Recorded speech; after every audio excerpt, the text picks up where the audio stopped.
Anak Bernard, huwag mong kalimutan ibag tong baon mo. Halika rito, kunin mo. Opo, itay, andyan na.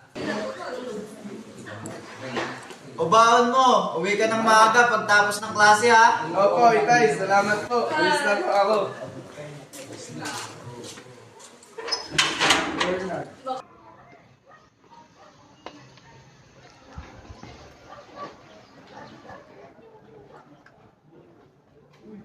Isa sa pinag-alaman ko.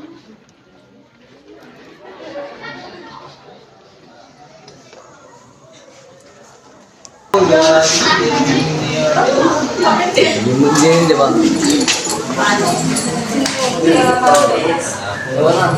Balay ka. Sige, ito nga pala yung papel natin para sa grouping. Ikaw pa rin ang ida. Bernard, pansin mo din ba? Ang tahimik din dito sa lang mga salita.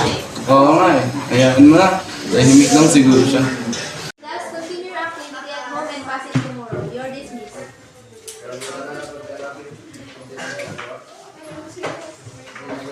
Ay, sa wakas. Uwian na rin. Uy, nakita mo ba si Jane? Mali siya, but hindi siya Hala! Nasa kanya yung papel namin sa groupings. Subukan ko nga siyang habulin. Di pa siguro siya nakalayo.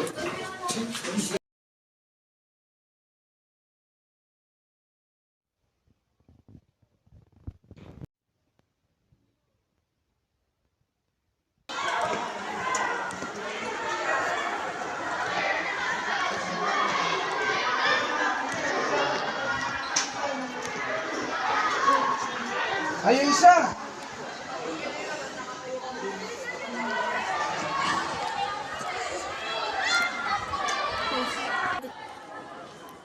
Ha? Asan na siya? Nandito lang siya kanina. Ang bilis niya naman. Ano yun?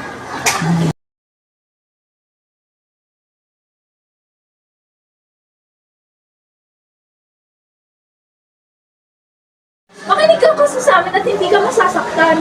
Yaan mo siya, tigas ng ulo eh. Hoy, ikaw, hindi ba sinabi ko sa'yo na huwag kang magsusumbong? Sino ba yung... Saglit. Si Jane ba yun? Armado silang lahat. Ano, iyak ka na naman? Kailangan ko siya tulungan. Gusto ko siyang tulungan. Tutulungan ko siya, babae naman silang lahat. Pero sila may armas. Pag hindi ko tulungan si Jane, baka may mangyari sa kanya. Tutulungan mo si Jane. Paano kaya siya tulungan nang hindi rin ako nadadali? Pwede naman ako sumusunod isa. Pwede rin tumawa ng guro. Mas maganda na lang tumawa ng guro. Oo, ang pinakamabuting ay hinahilong ng guro. Tawag ako ng guro sa pinalapit na silalalan. Excuse me po, teacher. Pwede mo bang humingi ng tulong? Binubugbog ko kasi nila yung kaklase ko eh. May dala din pa silang kutsilyo. Anong nangyayari dito? Lahat kayo, to the guidance office!